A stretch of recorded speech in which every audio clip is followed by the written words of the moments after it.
Good evening, I'm Liyana Hassanel. Welcome to Bizworld. Close to 40 top-quality early-stage startups have been selected to participate in the My Startups Pre-Accelerator program, an initiative by the Science, Technology and Innovation Ministry, or MASTI. Through this initiative, Cradel Fund, as a focal point in managing the development of startups in the ecosystem, will empower them with business acumen and financial expertise.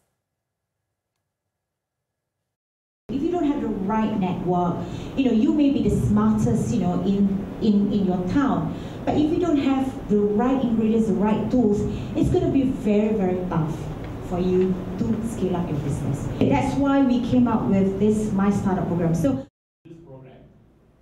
Successful finalists will receive potential investment from Cradel Fund under its CIP Spark funding program, valued up to 150,000 ringgit.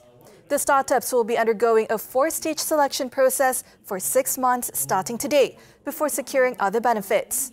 They include networking opportunities with key industry players, potential investors and business experts, among others.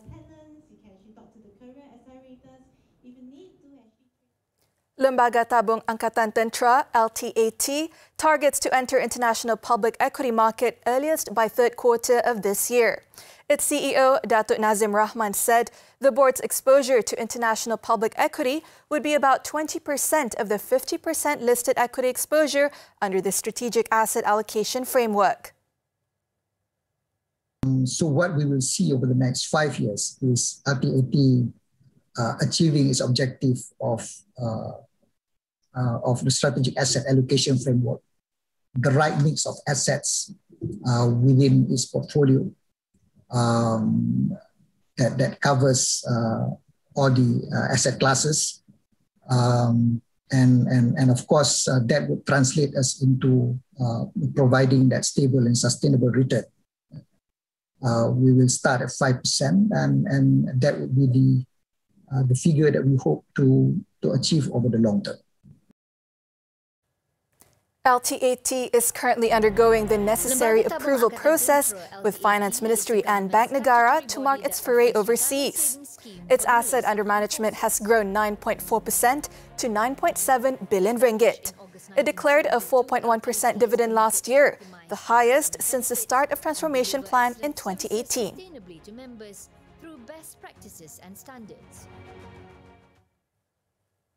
Selangor International Business Summit SIBS 2022 will be the largest event with 20% international trade participation and sales potential of 350 million ringgit. The summit, which will offer conducive investment and business environment, is aimed at strengthening Selangor's position as a competitive investment destination in Asia. Achieved almost 250 million before, but that was pre-COVID situations. So we are a bit ambitious this year in view of the opening of the boundaries, firstly. Secondly, SIBS has become more established and well-known in the region.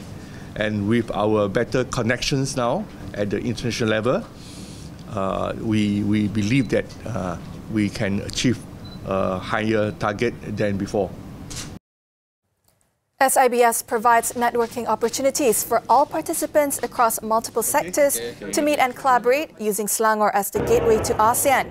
It also can be the key global trading hub initiative by Selangor to assist not only exporters and manufacturers from the state, but also from other states and regional players to restart their business in the region.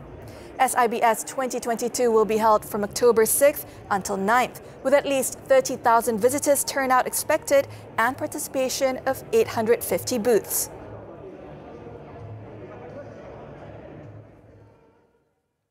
Proton is still able to absorb majority of the cost increment amid the weakening of ringgit. However, the national car company has to include the excess cost for its new launches. Dan juga sebahagian daripada itu juga adalah cost sharing yang di mana memandangkan vendor-vendor telah merayu juga pada Proton untuk mempertimbangkan untuk menerima cost increase yang mereka hadapi daripada segi forex, daripada segi material. Tapi untuk Proton kita tak pass semua pada customer. kita pun absorb sebahagian tu sebab untuk memastikan.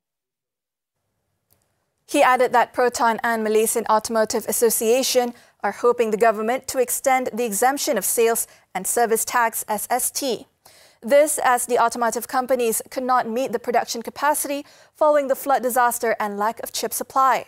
Meanwhile, Proton expects the 25 basis point hike in the overnight policy rate will not have a significant impact on its sales.